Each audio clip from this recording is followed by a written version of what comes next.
Hello, hello, hello. So I am over here trying something real brand new for tonight to stream on several platforms at the same time. So we're going to see how this works out. And if folks can hear me and see me, that would be great. Oh my goodness. Oh my goodness. So it is me coming on live today, which marks exactly 20 years since I have been in business. Yes, yes, yes, yes, yes. All right. I'm super excited because, first of all, 20 years. That's a lot of time. That is a lot of time. And there have been so many twists and turns along the way.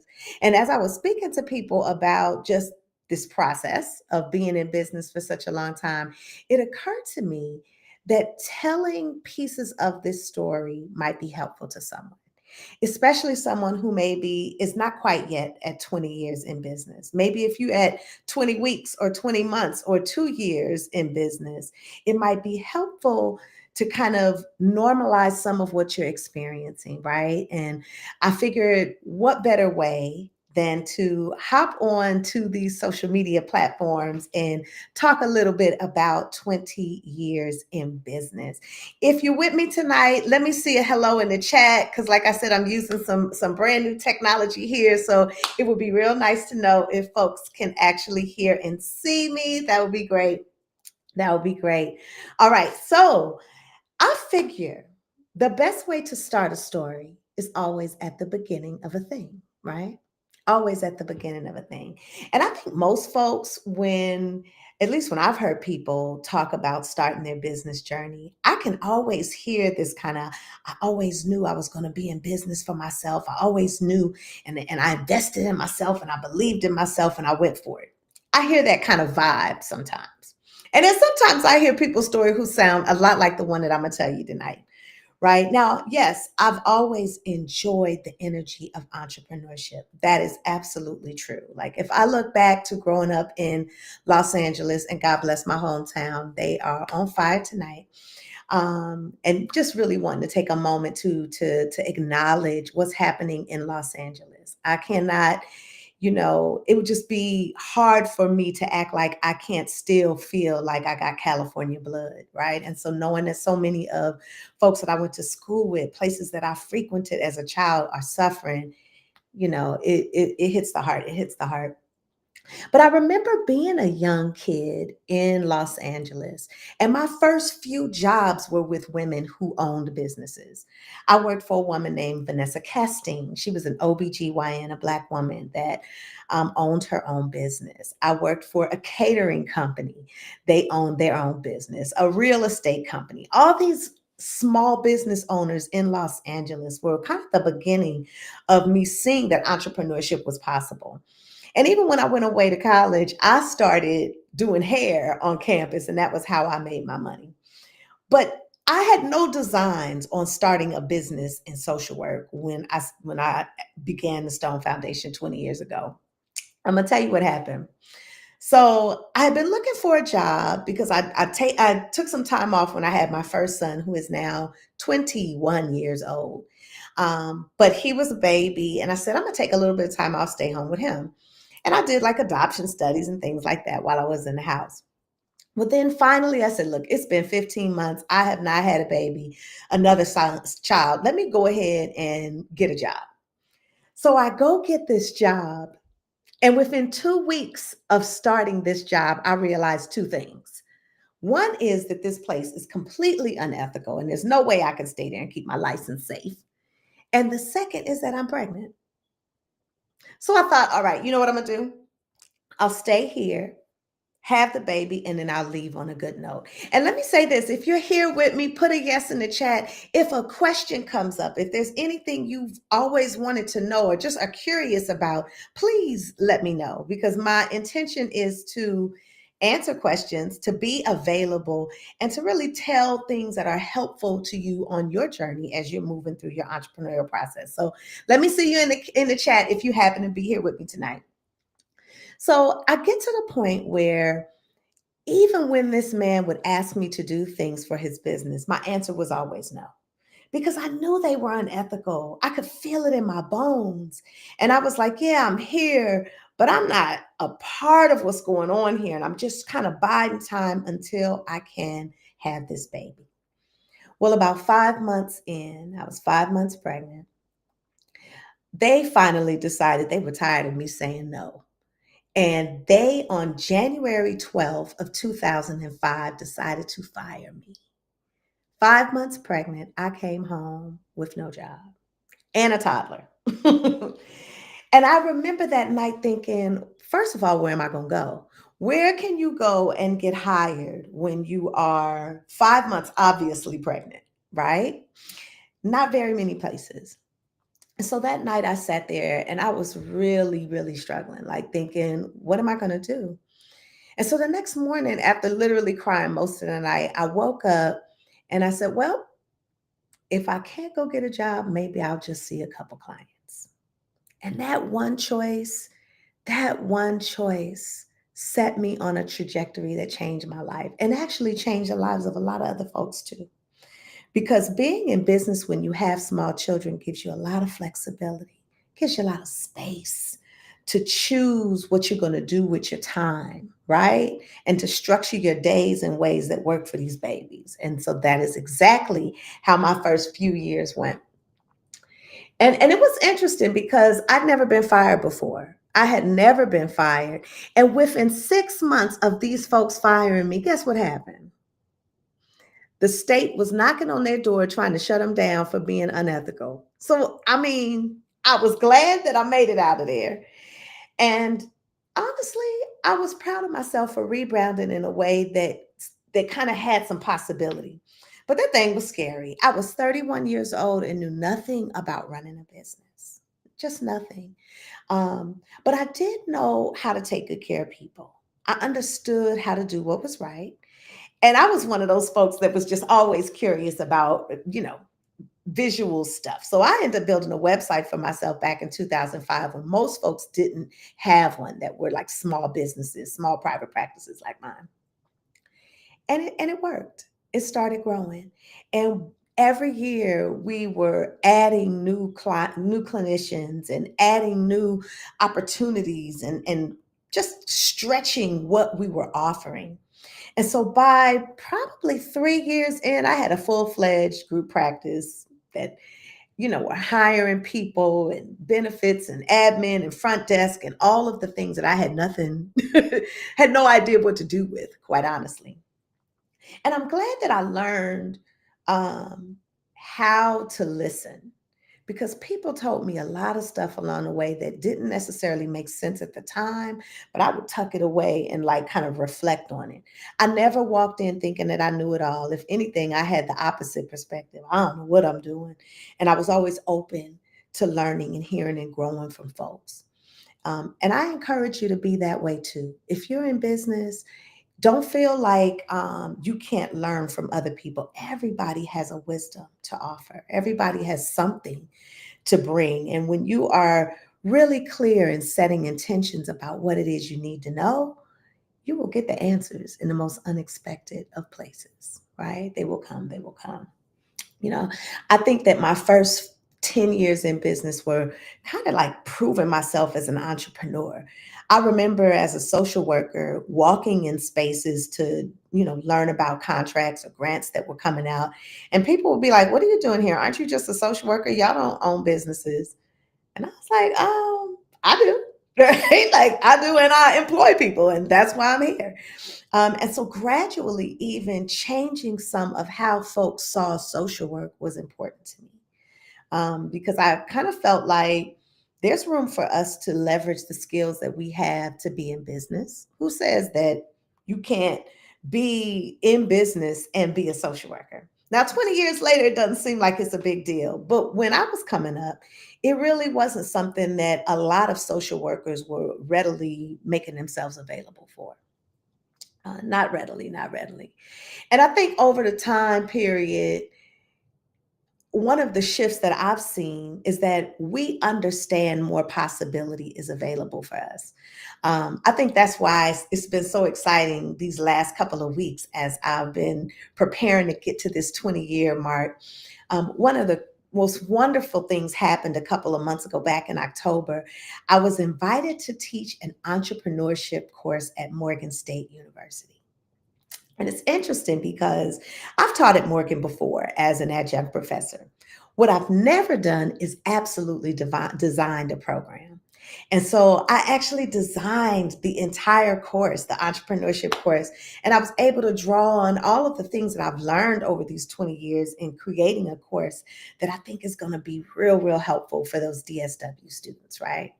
And so I'm back at Morgan as a professor, as an adjunct, and I'm loving that and excited. That's getting started in a couple of weeks. One of the things I decided to do differently this year in celebrating 20 years, instead of having a party, I mean, I have parties all the time, people party all the time. I decided to create a Visionary Social Work Awards experience celebration. So Social Work Month is coming up in March. I don't know how many of y'all are social workers out there. If you are, let me see a yes in the comments. If you're a social worker, I want to know. And I really believe that we offer so much more as social workers than people think about that's available to us.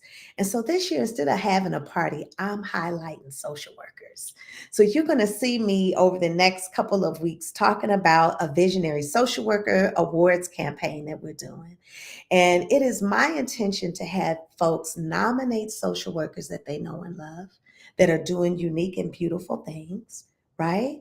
And so in doing so, we're going to shed light on all of what social work is. So them same folks that were asking me 20 years ago, what are you doing here at the business meeting? You're not a social worker. Will come to understand that as social workers show up in business, we show up in corporate, we show up everywhere. And the truth is, in my 20 years, I have seen so many different things. Um, I know one thing that was really a challenge is embracing the idea that, yeah, I'm going to be in business, but I'm also a mom. And so a lot of those networking events and travel opportunities, I didn't do a lot of those things because my primary focus was babies. So it was business and babies, and that's pretty much what I did. And I think as women, there's room for us to do business in ways that fit who we are. You don't have to be in business in a way that looks like something outside of what you naturally bring to the table. You know, you have your own skills and your own strengths and even your own perspectives and wisdom and insight and how you see life that allows you to shape your business differently than anyone else. And so I've learned to lean into femininity. I've learned to trust my own wisdom and intuition, and even to let that lead in the partnerships I get involved in and the activities that I do. It has not served me wrong. And things that I thought I wanted so, so bad that did not happen ended up being the best possible thing for me. And things that I really felt like I wasn't very interested in that came across my lap and wouldn't move and wouldn't wouldn't go away end up being the pivotal things that changed my business.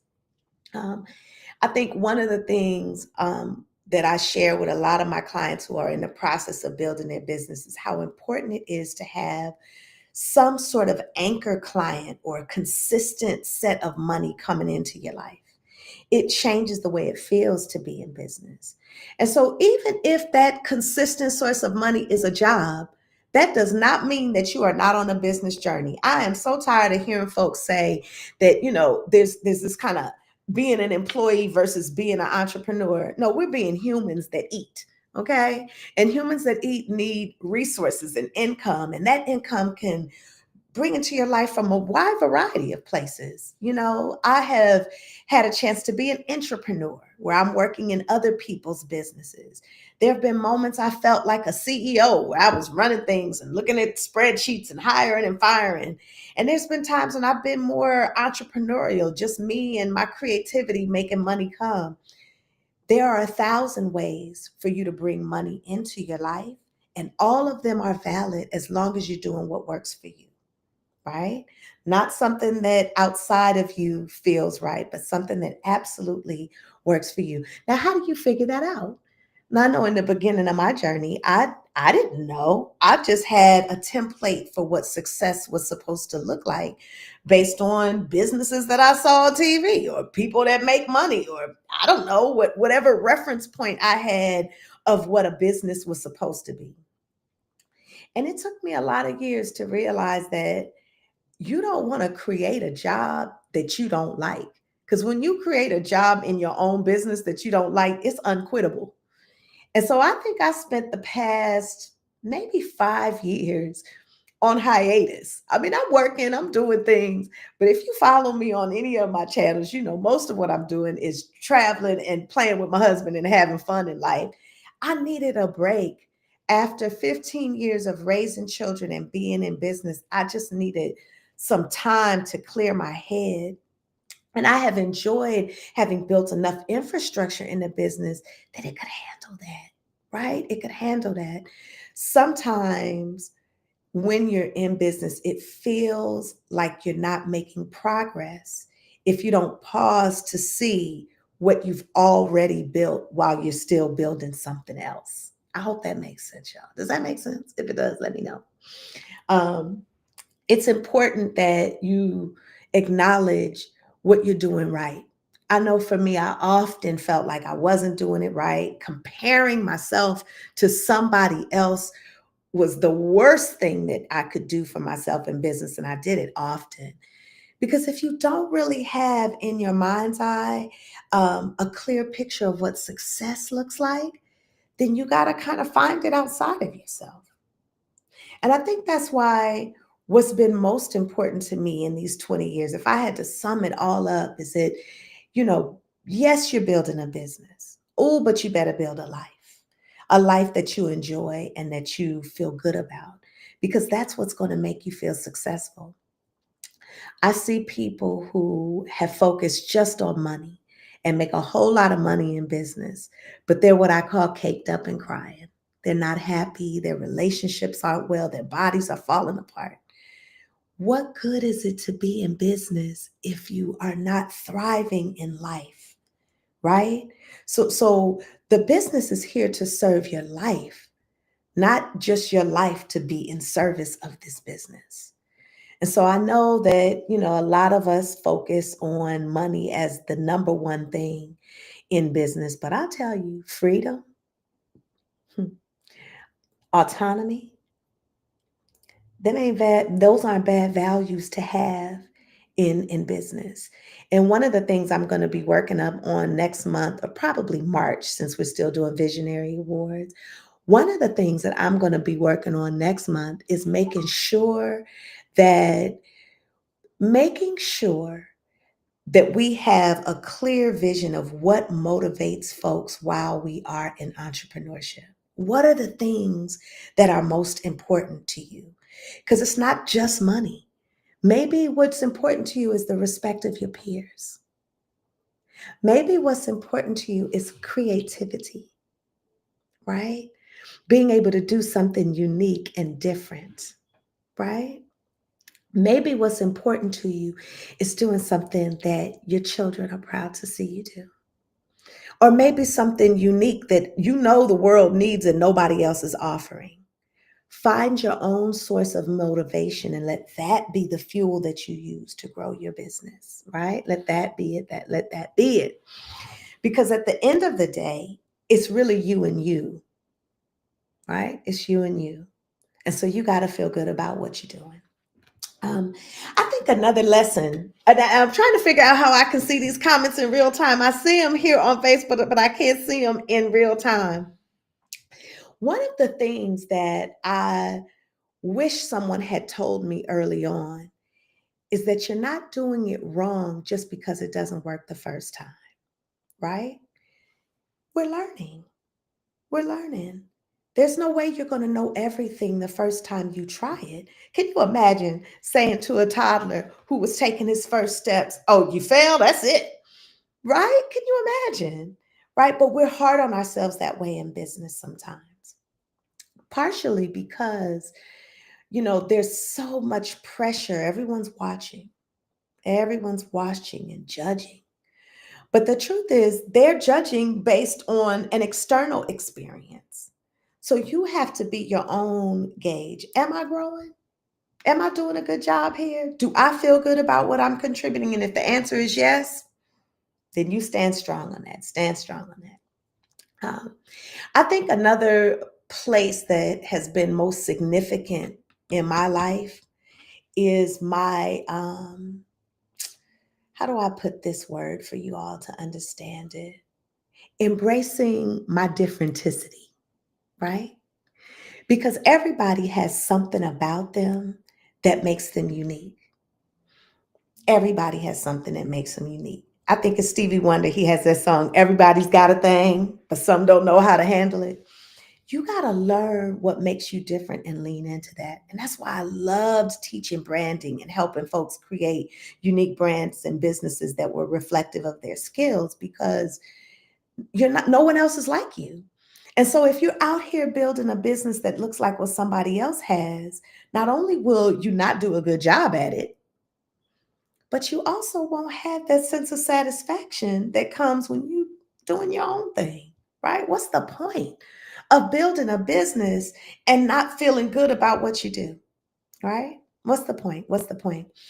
So I feel like too, the unique things that I put out there, like what we're doing with the Visionary Social Work Awards. Y'all, please check this out. We created a page, and it's samarastone.com/nomination. If you haven't already, check it out. samarastone.com/nomination. I found 5 categories that I know social workers are showing up in that people don't seem to think that they are.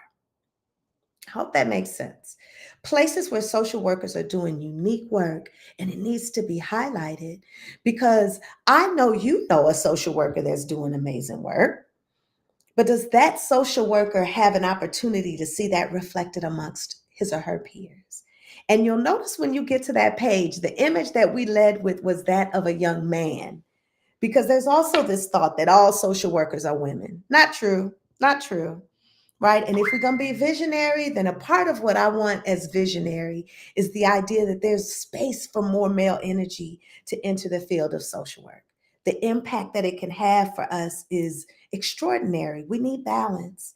And so a part of what I'm wanting to see is more men finding a home in the field of social work and doing work that is unique to them, because we all benefit, right? When it shows up that way. And so please, if you've not already, please check out samarastone.com/nomination and nominate a social worker. And if you're a social worker, nominate yourself. You know you belong in one of them categories. So go ahead and put yourself on a nomination too.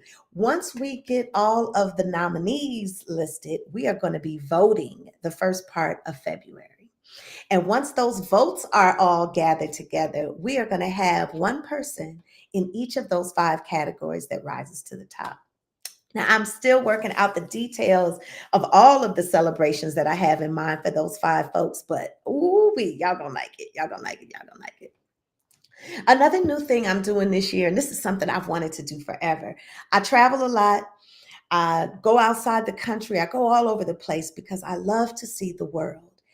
And I have learned that it's those experiences outside of work that actually enrich what you bring to your work, right? And so this year, I'm actually taking some folks on an experience to kind of align life with business in October. And so if you want to learn more about that, you can just DM me and I'll give you some information about that. I think if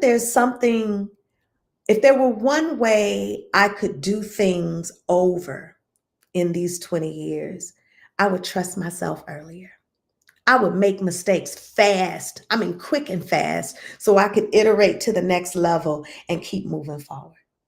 The time we spend worrying about what we did wrong is wasted time when you could be curious about how to get things moving forward next time. Hey, Keandra, yes, yes, yes, it's good to see you. You're the first person I've been able to see actually pop up in the chat. Wonderful, wonderful. I want to encourage you all to, if you're here streaming and you can see it live and you got a question, you got something you want me to talk about, put it in there right now in the chat. Just go ahead and drop it in there because it'll make it easier for me to respond. Trust yourself earlier. Yes, trust yourself earlier. And even if other people tell you that what you're doing is not right, maybe it's not right for them, but that doesn't mean it's not right for you. Build an original business. I think years ago, I was interviewed by Therapy for Black Girls, and I was talking about how trailblazers don't have templates. When you're doing something unique, there is no one else to show you exactly how it's done. So, how could they say that you're not doing it right? If no one's ever done it, then we don't have a template for what it looks like. You can create something for yourself, just like I did for me. First it was the Stone Foundation, which was a group practice. The next step in my entrepreneurial journey was about perfected practice because people kept asking me, how did you build this practice? And in trying to answer that, I had a little class called Hanging Your Shingle that was about starting your private practice. But people kept having more and more questions. So I built out a whole curriculum to show folks step by step how to start their practices. And I noticed in them the same things I'd seen in myself. And part of it had to do with the clarity about who you are and the confidence to show up.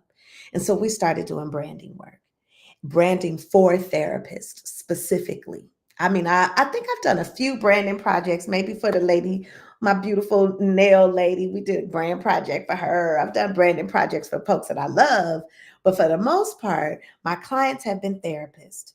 Because when you build a brand as a mental health professional, it's coming from the heart. And then you can create your whole business around something that is coming from the heart. That resonates with folks and it helps people to connect with you. And so I think, you know, encouraging people to really build a brand around who they are and their own values, that's something that I learned from my own experience and then was able to give to other people. My favorite part about coaching as a business coach for therapists is that I know where y'all have been. Not because I read about it someplace, but because in these 20 years, I've had a chance to see all of the things, all of the things. So I usually hear people talk about, I have all these ideas, but I don't know what to start with. Or I hear people talk about, I got to do something other than therapy to make money because, what it's only so many hours in a week. And then that caps how much money I can make. I hear people say things like, if I don't find a way to balance out this day, I'm gonna be burned out in a year.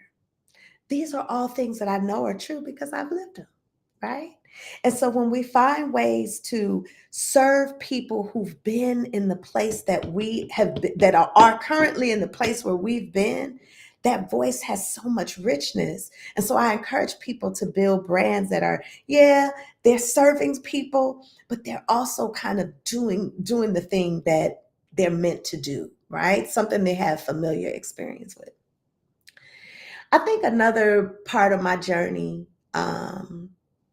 has been to take care of myself first, not to take care of business first. And I know that sounds backwards, but if you're not well, you have no business. You have no business. If you have not taken care of yourself, and there was a time when I would run myself so hard, I'd end up with migraine headaches. I'd be crashing out at the end of the month trying to do all this billing. And oh my goodness, I remember those days. I remember my children being at the office with me after hours, running up and down the hallway while I was in there billing out claims in the back office. And those were good times too. I think it's good for your babies to see you be in business. It's good. My children, I always joke and say that the Stone Foundation is like my middle child. I have a son that's 21, I have a son that's 19, and this business is 20. And so I was right here in between having my boys when I opened this business, and their whole life, they've only ever known their mother to be in business. And that gave me space to be on all of the field trips, right?